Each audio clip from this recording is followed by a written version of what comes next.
Amen. By the grace of God, and we can truly sing that song from our hearts and mean it. And I think that's pretty amazing if you ask me, because there's been times in my life that I couldn't sing that. I mean, honestly, I struggled and didn't think there was any way to stand in that place of assurance. And of course, when you base it all on you, I can tell you, you'll never, ever stand in a place of confidence and assurance in your relationship with God, because your life will always be like a roller coaster. So my hope as I sing that song is my Savior Jesus. And so that is, it's pretty awesome. So take your Bibles, and we'll probably be this week and one more week, maybe one more week in the book of John, John's Gospel, chapter 13. I have tried to take a couple of weeks and just really emphasize why I believe this passage of Scripture is so important for you and I as children of God today. First lesson or message was about why it was important, and talked about a few reasons there from John 13, but then also last week talked about the power of knowing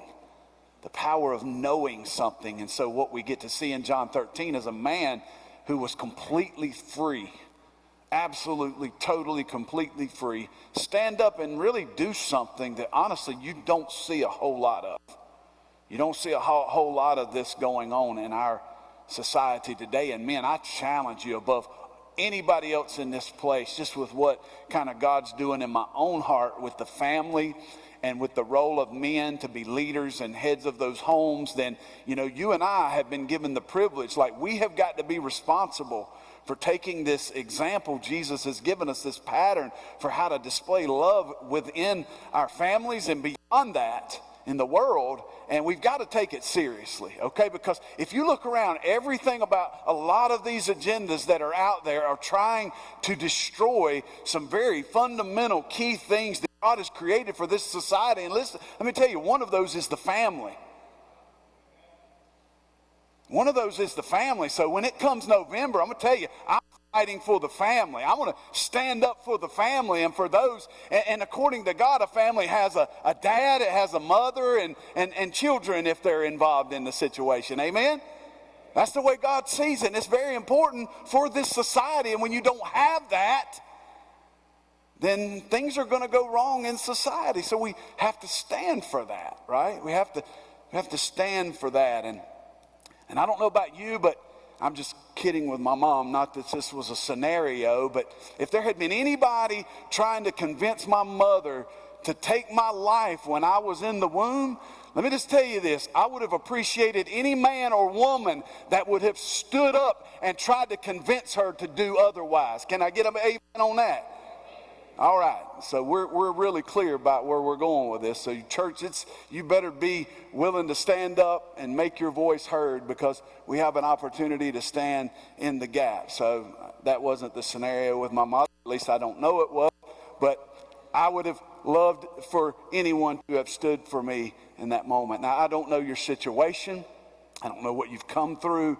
I don't know that. So I want to tread carefully there, just be out of love and respect for you, to just know there's grace and forgiveness and moving forward and things like that. But it doesn't matter what my failures are.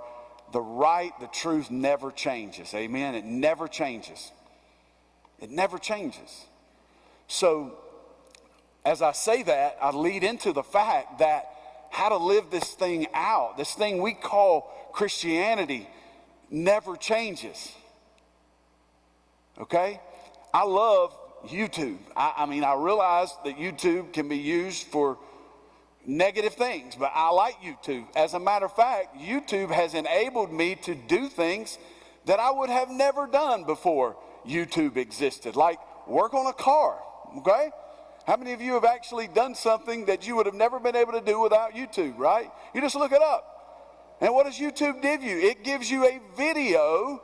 It gives you an example of how to do something, and so you look it up, you're doing it, and so here you are, and I've been in this situation many times. I'm kind of doing what I've seen the example say to do, and then I'm doing it, and then I'm like, uh-oh, am I doing this right? And at that moment, what do? I go back to the example, and I go back and I check myself up, and I'm like, okay, am I doing everything properly as I need to do it to get to the desired end I'm looking for, right? So, man, YouTube is a great thing. Hey, church, this Bible is a great thing. Aren't you glad that we don't have to wander around out here in darkness about how to live this thing out and what Jesus wants us to do with this life that we have? Hey, the key verse, if you'll look back with me, or at least key verse in my mind, is verse 15. And look what it says again. After he's washed the feet of the disciples, he says, I have given you an example. I have given you an example that you should do as I have done to you. The verb do there is like make this your life. Make this a habit of your life. Start it and never stop doing it. That's the idea of it. But I don't think, as I've said for the last couple of weeks, this is not just about physically washing people's feet, right? If it were, that's what we would do when we came here, okay? It's not just about physically doing it. It's about what that represents in the spiritual realm of life. What is happening with all of this? And so what we find here, on the eve, and write this down, and I encourage you to write this down. If it's that important, let's write it down. On the eve of his death, that is the context. So the way I understand it is the next day Jesus is going to actually begin suffering forth and going to the cross. So on the eve of it, here's what I see Jesus doing. All right, guys? He is taking basically his whole life here on earth, and he's putting in a very clear display the main commandment that he is going to call his disciples to do, which is what? Love. Love him. Love your neighbor as you love your... So he is going to put on display what love, and I'm going to use the word agape, and I'm not trying to be weird, but I just know when I mention the word love out in this world, I get a lot of weird, wacky stuff, okay? So when I say agape, I just mean the love of God. When he says love one another, he's saying agape one another. And so here's the point. John 13, these actions that he takes, that the Spirit records, show us exactly what love looks like. And so I don't ever have to be confused if I'm getting it right, because the moment I question it, I can always come back to what he exemplified for me in his life. And see, I just really believe that that's really important for us right now with everything going, is to actually pick up our Bibles and read them. And I know I said that kind of sarcastically, but I don't mean to be sarcastic. It's just like, just think about the role of the Bible in your life this week, right? And so you got all these voices that are just smashing into your head, right? All these voices, all these agendas that just want to take over your life, but yet the scripture says, let this mind be in you, which was also in Christ Jesus. Well, thank God for the Bible, because it allows us to know the mind of God. And with the Spirit, we can understand the mind of God. And so in the text, we see these very clear actions that love takes. These steps. I got to read you this verse because I didn't read it until a few days ago. And man, did it impact me. And it's like right on time with, it's amazing if we break this down. And this is what we may look at next week. But 1 Peter chapter 2, verse 21. 1 Peter 2, 21. Write that down. And I want you just to listen to Peter's heart. Okay, so this is Peter after the resurrection, after receiving the Spirit, and he's ministered for years, and he's writing to the church of Jesus Christ, and he says, for to this you were called. For to this you were called, because Christ suffered for us, leaving us a what? An example. And notice what the text says. Peter pleading with the church. Are you the church? If you are the church, then hear this. That you, church, should follow in his steps. And I don't know, I may be a little off on this one, but I could not help when I read that word steps. I could not help but go back to John 13 and connect those two things. It's like you've been given this clear example. Now follow it. And just let's read on. Who committed no sin, nor was deceit found in his mouth. So what do you think grace wants you to do? Just waste your whole life feeding yourself and sinning and doing what? Look at the example that was set. Who when he was reviled, he did not revile in return. In other words, just because somebody was casting and hurling insults at him didn't mean he just turned around and did that to them. What did he do? When he suffered, he didn't threaten.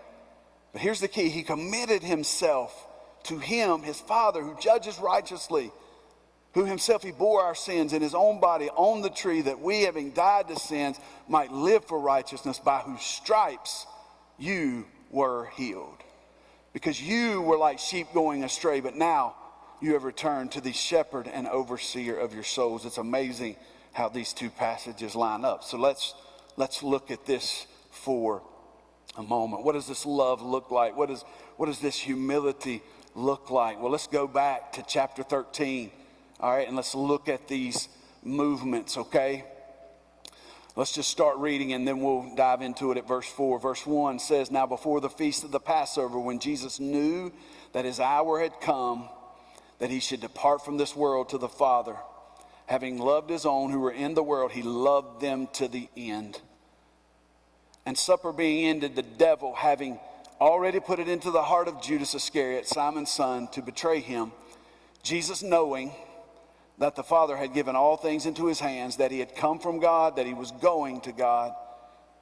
What did he do? Notice these actions. First of all, he rose from supper. Write that down. Do we have that, Carol? Do you have that outline? Yay, nay, maybe, hopefully. We do. All right, so hopefully it'll be up there. But number one, just write it down, that Jesus rose from supper. This is the movement that the Spirit records. He didn't have to do this, but he did do this. So he rose from supper.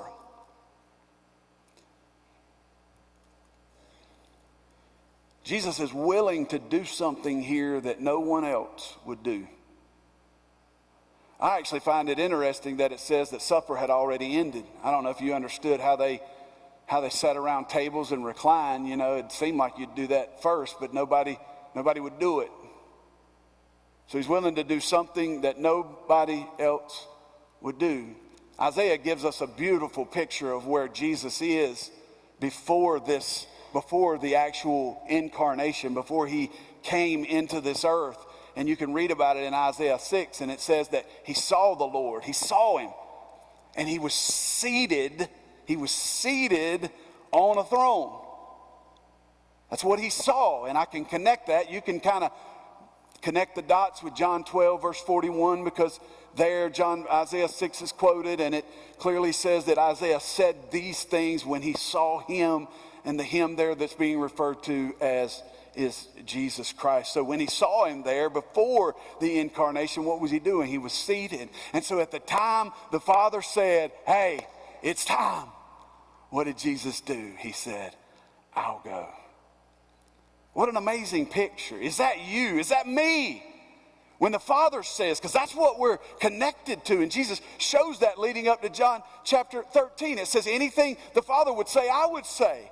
So it wasn't about my agenda. I was tuned in, and whatever God wanted done is what I exist here to do. And so when he says it's time, who are those today who profess this with their mouth, who sit in the pews, who will say, I'm going to go. See, that's where it starts. It all starts with the willingness and with the surrender to be willing to let go and totally surrender to God's plan for our lives, our assignment in it all. See, where are those broken for the broken? See, what I find today is that a lot of times when people get broken or when people are choosing the wrong, people are there quick to call out their ungodliness.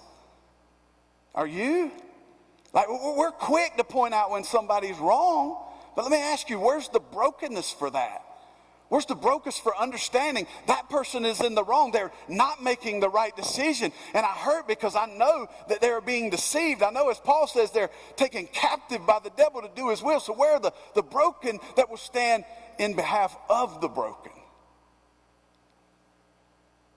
So I don't know. It's very easy to see elitism rise up in the fellowship, almost thinking, hey, I'm way up here and everybody else that's not doing it like me or doing it the way that I think everybody, then they're beneath me. But we're a body, church. We're a family called to pray for one another, love one another, lift one another up, edify, equip, all these different things. Where are the broken for the broken? Jesus said, I will go. He rose from supper. Then it says, secondly, that Jesus laid aside his garments. Look at it. He rose from supper, verse 4, and he laid aside his garments. Let me just tell you how Paul describes this, and I'm going to move quickly because I want to get to the end. But Paul describes this in Philippians 2 as this, and I believe this is verse 7. Although he existed in the form of God, he did not regard equality with God a thing to be grasped, a thing to be held on to, but he what? He emptied himself, taking the form of a bondservant and being made in the likeness of men. That's how Paul describes what Jesus is doing here. He laid that aside. And to be honest with you, I don't even really know what that was. I just know when Isaiah saw him, all the angels in heaven were going, holy, holy, holy is the Lord of hosts.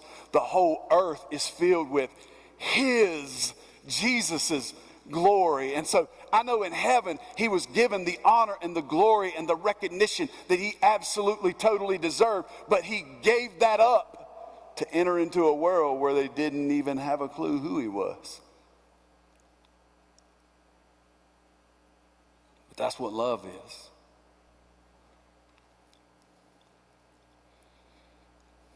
He entered into that place,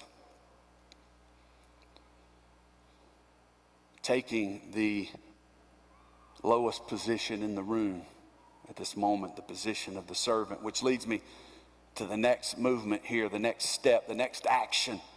He took a towel, verse 4, and he girded himself. He took the towel and then he wrapped it around his waist. So he laid aside his garment and he took the towel and he put it around his waist. Do you see it? Do you see it? Laying aside his divinity, laying aside, letting go of the form of God and taking on the form of the bond servant, taking on that lowest position in the room. Nobody wanted this job. As a matter of fact, if you connect gospels here, what you actually find is going on is very interesting to me, because these men that he's washing their feet are actually disputing about who is the greatest.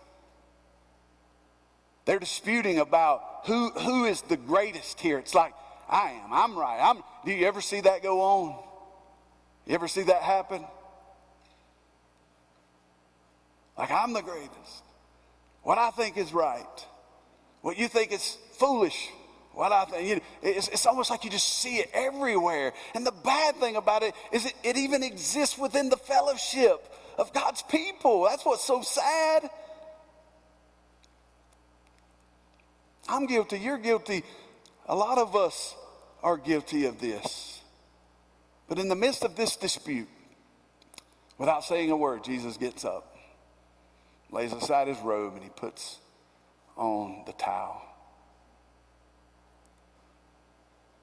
Paul describes it, as I already read, he emptied himself and took on the form of a bondservant. Paul describes it in 2 Corinthians 8:9 as he who was rich, he became poor.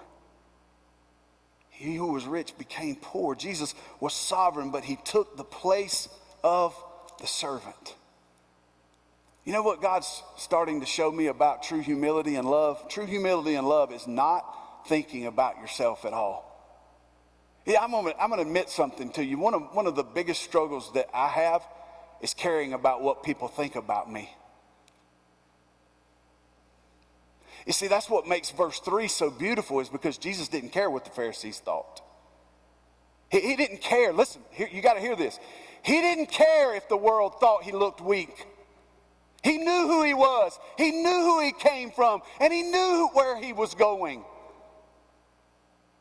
He knew that the way up was the way down, first of all.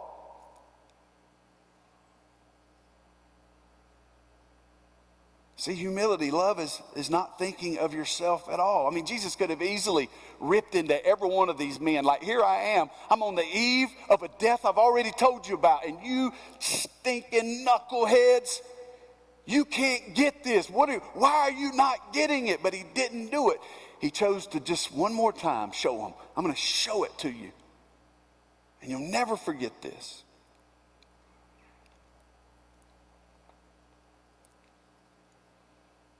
See, humility, love, and this is, if you don't get anything else, just at least for this time, get this part of it. But humility, love, is all about being willing to put yourself in that role of the servant, the role of the intercessor. And you might say, well, what would I be serving? If I'm serving, what am I serving? Well, here's what you're doing. You're putting yourself in the middle. Here's God. Here's the world. And you're putting yourself here. And you're saying, God, whatever you want to say to them, I'll say it. God, whatever you want to do for them, I'm going to do it. That's what this is all about.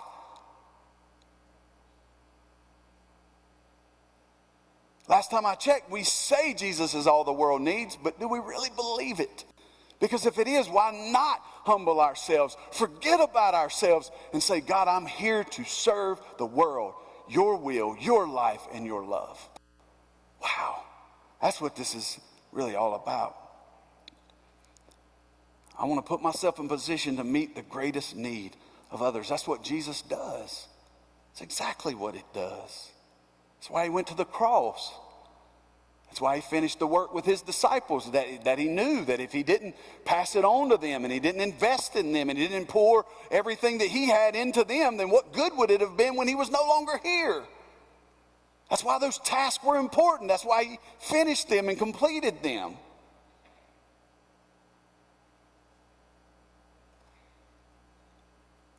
I don't know about you, but again, my own worst enemy is me. Because when you do this, when you go low, I'm going to tell you something. This is not the way the world defines a man. It's not the way the world defines greatness. Jesus said, if you want to be great, then become a servant. Who are the men? Where are the men? For goodness sake, where are the men?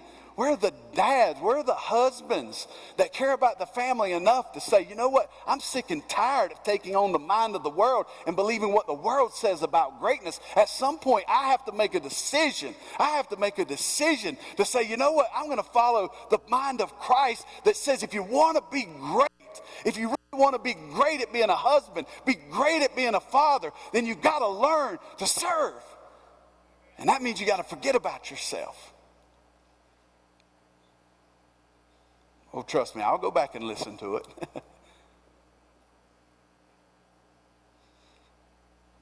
The next thing is Jesus pours water into a bowl. I'm going to kind of connect this with the next one of, okay, Jesus pours water in the bowl. You see that in verse 5?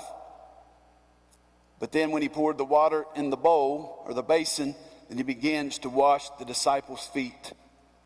I'm going to kind of put those two movements together, okay, to very quickly give you what I think is a spiritual understanding of this. I put these two together, the pouring water into the basin and Jesus washing the feet. Here's what I see. I see that Jesus is physically pouring out something. He's pouring water into a bowl, but then he takes what he pours out and he uses what he pours out to do what? To clean his disciples' feet. Here's how Paul describes it. Back to Philippians chapter 2, by the way. Being found in appearance as a man, he humbled himself by becoming obedient to the point of death, even the death of the cross. I realize that maybe it's just kind of old and looked at as traditional now, but when you read the Bible, one of the things that you find is that the blood of Jesus is a very, very significant thing. Would you agree? Matter of fact, John says it's the blood of Jesus that cleanses us from all of our sins. I don't know about you, but I would say that's pretty significant. Amen? There's a cleansing power there. So you see the idea of what he pours out, he then takes and uses to clean the disciples' feet. See, one thing I know about Jesus is that he poured out everything so that I might experience my greatest good. He poured out everything. He gave his life. He shed his blood. But then not only that, but as a man, he was given great riches of truth and understanding. And even with that, he took it and he poured it into the lives of those men. He did. So he gave everything. He gave everything.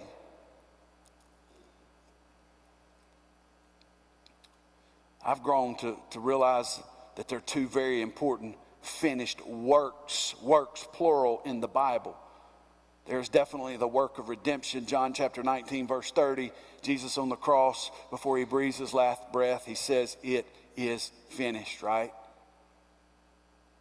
Propitiation has been made. The price has been paid. There's also the work of reproduction.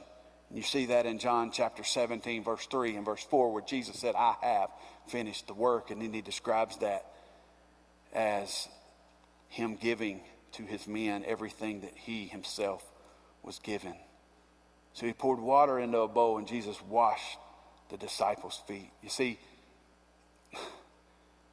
everything that I have that's worthwhile for you this morning, guess what?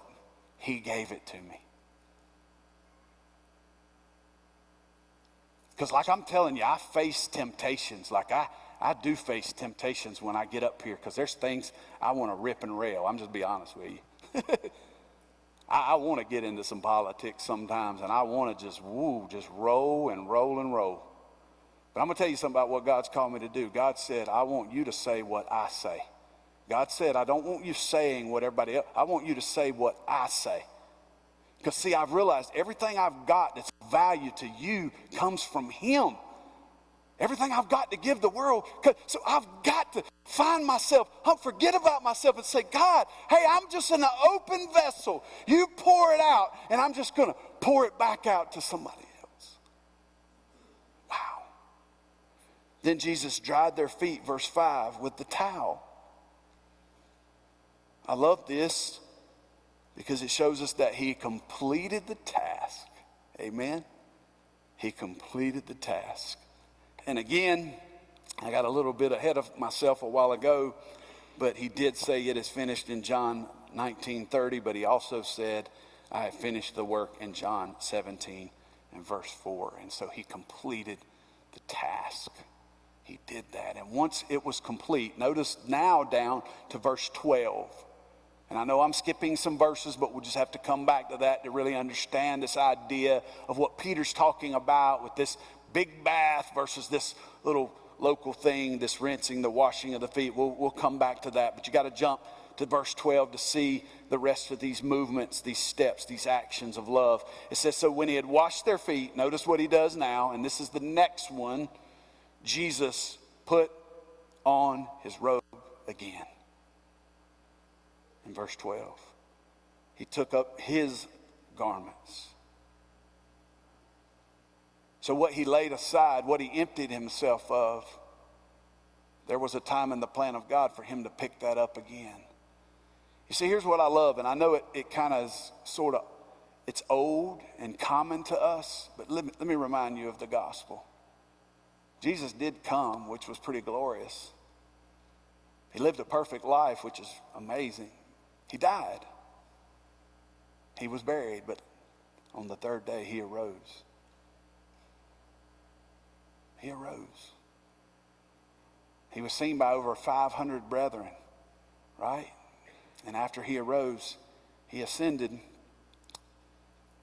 And as we'll see here again, In verse 12, he took up his garments again. He arose, he ascended. And notice what John 13:12 says. He sat down again.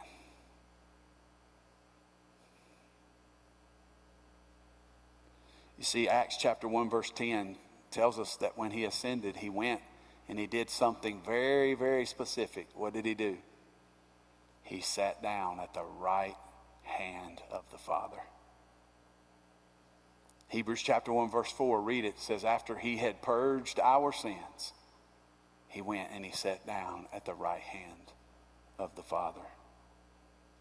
You see, so he showed us what greatness, showed us what true love is all about. And in the process, we understand that, hey, if you will humble yourself, how many times does God tell us that you will be lifted up? You see, here's something that comforts me. The world can look at you as if you're weak, because you know without a doubt that at the end of his life, he was looked at as very weak and really a failure. Because it looked like everything that he had spent his whole life doing had come apart in the end. But here's what I'm saying. He was buried and he arose and he was seen. He ascended and he said, I'm coming back. And so here's what I know at the end of Philippians chapter 2, verse 11, right? It says he's been highly exalted. He's been given the name that is above every name. And at the name of Jesus, every knee will bow and every tongue will confess. And I'm just telling you, by faith and by the grace of God, Jesus is the one that I am going to be standing with, okay?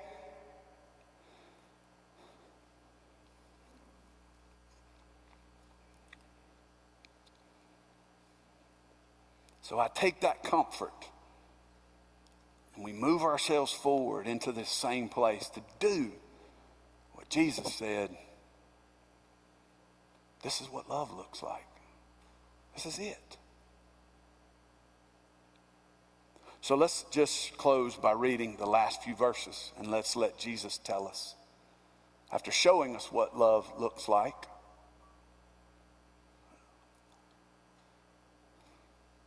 again, the willingness to put myself in the role of the servant, forgetting about myself to seek the highest good of my neighbor, not expecting anything in return, saying, God, here I am. What needs to be said? What needs to be done? I am here to serve your life and your will and your love to those who are around me. So what does he say? Verse 13. He looks at his guys and said, hey, you guys call me teacher and Lord. And you say, well, for so I am. If I then, your Lord and teacher, have washed your feet, you also ought to wash one another's feet. Because I have placed before you an example that you should do as I have done. Most assuredly, I say to you, a servant is not greater than his master, nor is he who sent greater than he who sent him. If you know these things, hear this, church. If you know these things, blessed are you if you do them.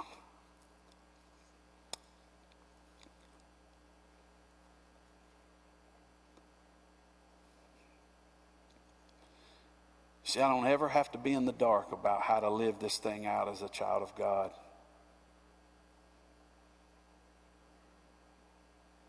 But here's the way God's put this to me, and you can just write it down as your conclusion.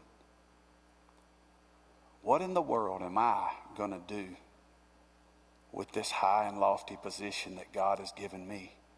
You say, well, what do you mean? Well, you go back and read Ephesians 2, verse 6, particularly, where it says that you, my friend, the church, has been raised up with Christ, has been made to be seated with Christ in the heavenlies. So I am a child of God, and what an honor, what a privilege. I'm seated with him. It's as good as if I'm already there, right? So what will I do? Will I follow his steps, or will I continue just to follow some version of Christianity, some tradition that's been passed down from one person to the next? See, we have the standard. We have the standard. And I just wonder what person out there who really professes this is just going to stop and say, man, I don't want to move forward at all in this thing. without moving forward in the steps that he would have me to move forward in? Am I willing to go low? Am I willing to become the doulos? Will I wash feet? You see, I've got to remind you of verse 2, though, because it says that the enemy was present here, was he not? It says that he had put it into Judas's heart to betray the Lord. So let me remind you that the enemy's still present, and he is always wanting to replace the Father's will with his will. Always. Because you think about it, somewhere along the way, Judas had to agree, right? I'm pretty black and white. I don't know how you are. I don't really see a lot of gray here. I'm just good, evil. It's God, the devil. It's pretty much you're allowing one or the other to influence you, and it's pretty clear, really.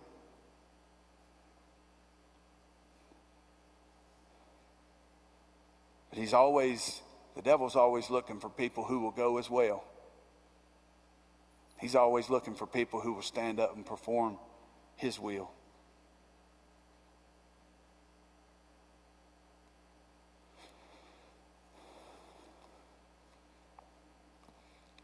And I can't close with also at least challenging you with the question of, well, what about you? Are you saved? Because I realize, man, I'm up here saying things, and who even has a clue how you're hearing it or what you're hearing? Or I've always told preachers that's one of the most humbling things you could ever do is ask people what you said on Sunday mornings. And I have to be honest with you, I had to stop asking. Because what I realized is that people like you're battling with so much in your mind. And I'm not disrespectful to our gatherings, but that's why there's got to be more than just this. That's why there's got to be more sitting down face to face, talking this out, discussing it, and just figuring it out of what we do and where we go forward with all of it. So I don't know, but are you saved? Man, I remember what those days were like to doubt and think I was, and one day, and think I wasn't the next day, and everything be based on me and what I was doing and how well I was living my life. I was very grateful when I came to the point to realize that I needed to stop trusting me to save me, and I needed to start trusting Jesus to save me. And that's what he's there to do. He is the Savior. And he's done what needs to be done for you to be in a right relationship with God. And what we've got to do is stop trusting in me and trust in him. Father, we thank you, for the gathering, God. Even though I feel like sometimes we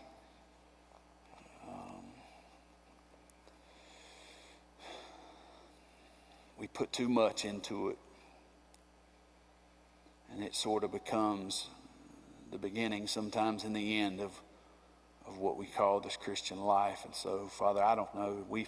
You've made it so easy for us. I mean, these things are recorded, and shoot, if people don't want to listen to me, there's other people saying this. So it's not like we're lacking it. You're speaking it. It's just a matter of will we listen to it. So we've got the example, and we're told to go and do likewise. So what I'm praying is that people evaluate where they are, what they're dealing with, and what they're facing, and how they're defining this Christian life. And we pray against all substitutes that are there. All substitutes. That we might all pick up the real thing, so that we truly ensure that what needs to be passed on gets passed on, so that what needs to be reproduced gets reproduced. Because we're in the mess that we're in, just in general, as the Church of Jesus Christ in the 21st century here, because we, like so many, have taken the traditions of men and turned them into the commandments of God. So, Father, as we close this morning, we will sing, we will worship you, And I just want to, again, just pray against all distractions, against all things that might enter in that would want to rob this word that we've been given. God, may we take it as serious as you do. In Jesus' name that we pray. Amen. Would you stand with me?